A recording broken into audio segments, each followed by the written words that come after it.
In the quiet town of Ash Hollow, a strange legend had persisted for generations.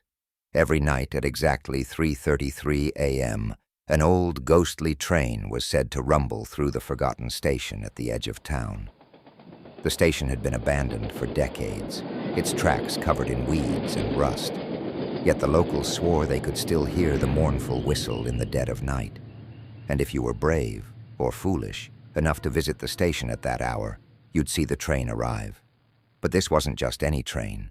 It was filled with passengers from the past, people who had disappeared without a trace, swallowed by time and mystery. Lena had always been drawn to the unknown. A skeptic by nature, she found the idea of ghost trains ridiculous, nothing more than local superstition.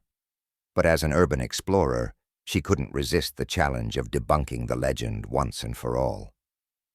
Armed with her camera and a flashlight, she set out for the station, determined to prove there was nothing supernatural about it. The night was cold, and a heavy fog blanketed the town as Lena made her way through the overgrown path leading to the station. The air felt thick, almost oppressive, but she pushed the unease aside. "It's just an old train station," she muttered to herself, tightening her grip on the flashlight. The station loomed ahead, its weathered structure casting eerie shadows in the moonlight. The clock above the platform, frozen in time, read 3 a.m. Lena checked her phone. 30 minutes to go. She set up her camera, pointing it toward the tracks. There was nothing but silence, save for the soft rustling of the wind through the trees. At 3:33 a.m., the silence was shattered by the distant, unmistakable sound of a train whistle.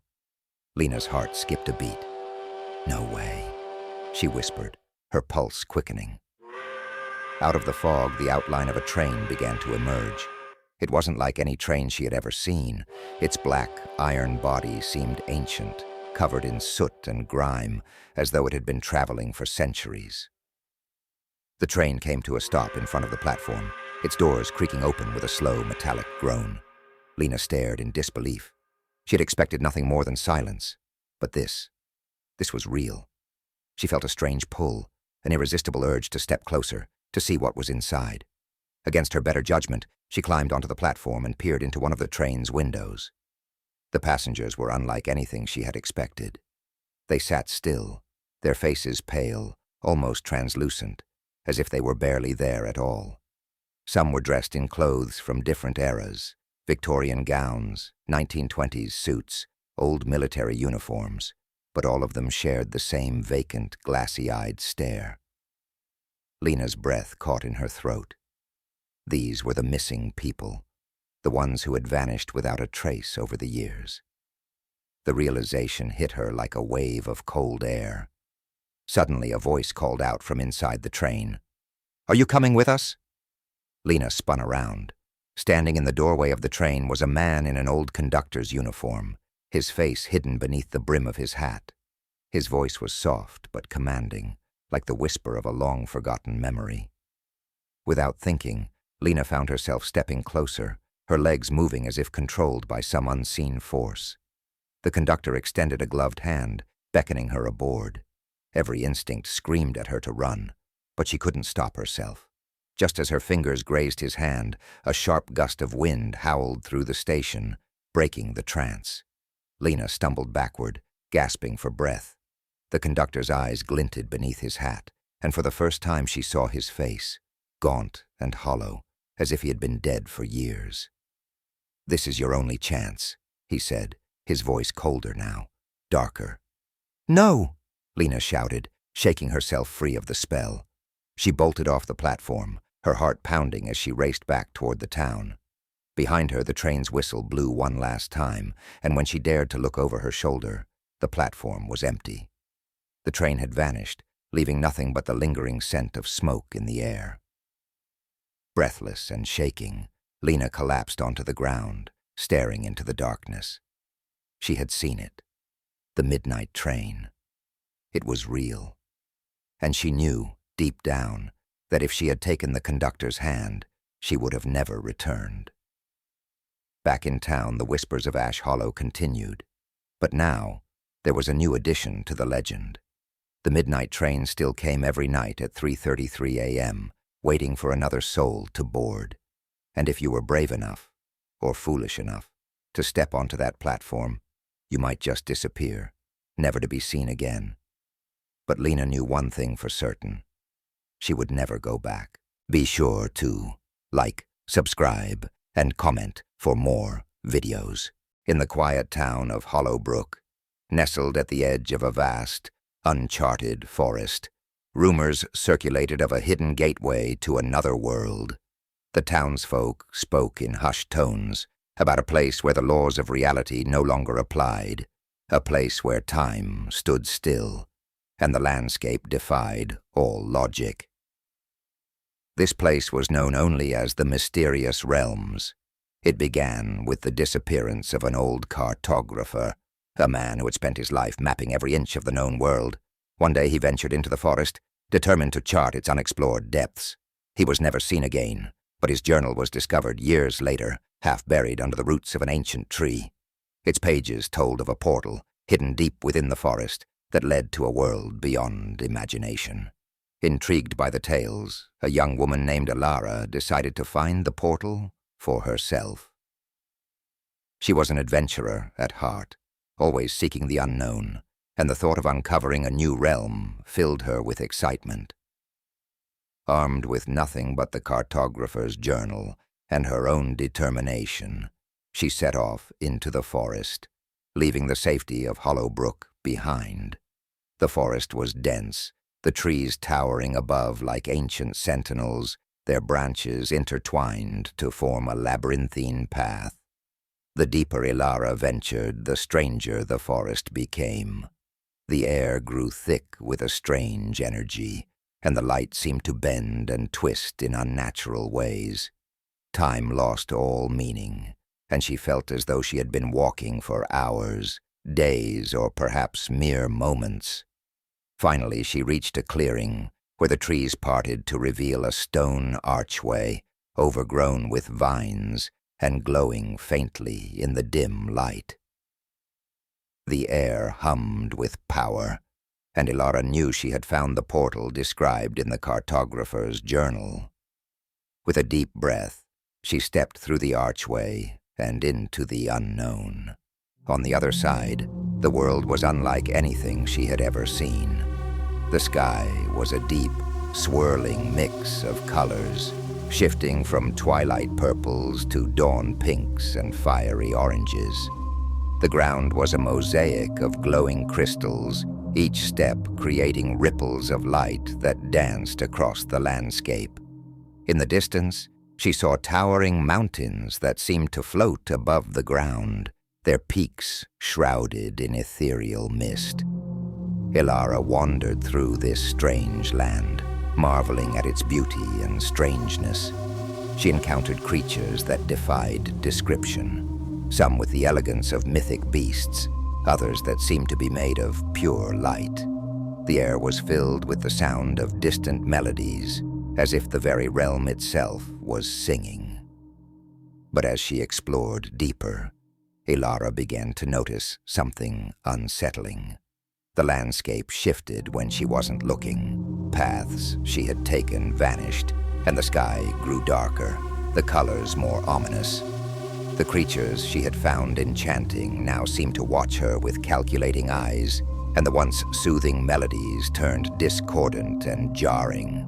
Realizing that this world was as dangerous as it was beautiful, Ilara tried to retrace her steps, but the realm seemed intent on keeping her. The ground beneath her feet became unstable, the glowing crystals cracking and crumbling. The mountains in the distance loomed closer, their floating forms now casting dark, menacing shadows. Desperation gripped her as the sky above turned to a swirling maelstrom of darkness. She ran, the landscape warping around her, the creatures closing in, their forms twisting into nightmarish shapes. Just as she felt the realm closing in on her, she spotted the faint glow of the stone archway in the distance. With all her remaining strength, she sprinted towards it, leaping through the portal, just as the world around her collapsed into chaos. Ilara stumbled back into the forest of Hollow Brook, gasping for breath, her heart pounding in her chest. She looked back at the archway, now dark and silent, the portal sealed once more. She knew she had been lucky to escape, but the mysterious realms would forever haunt her dreams, a reminder of the thin line between wonder and terror. In a small town, nestled between rolling hills, there was a place that the locals whispered about with a mixture of fear and reverence. It was an old cemetery, forgotten by time, overgrown with ivy and shadowed by towering oaks.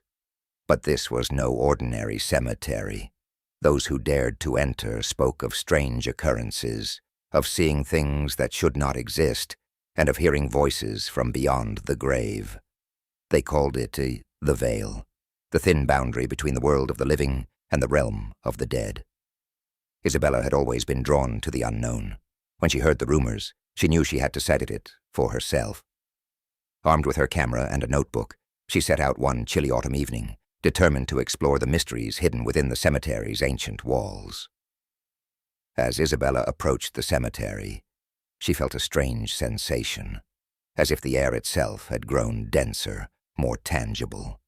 The iron gate, rusted and hanging loosely on its hinges, creaked open at her touch.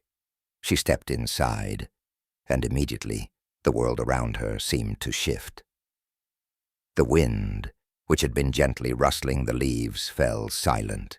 The temperature dropped, and an unnatural stillness settled over the cemetery. The headstones, worn and weathered, were barely legible, their inscriptions eroded by time. Some were tilted at odd angles, half buried in the earth, while others were completely obscured by thick ivy. Isabella walked slowly, her breath visible in the cold air, her footsteps muffled by the soft moss that carpeted the ground. As she ventured deeper into the cemetery, she noticed a peculiar mist rising from the ground, swirling around her feet. It seemed to move with purpose, guiding her toward the heart of the graveyard.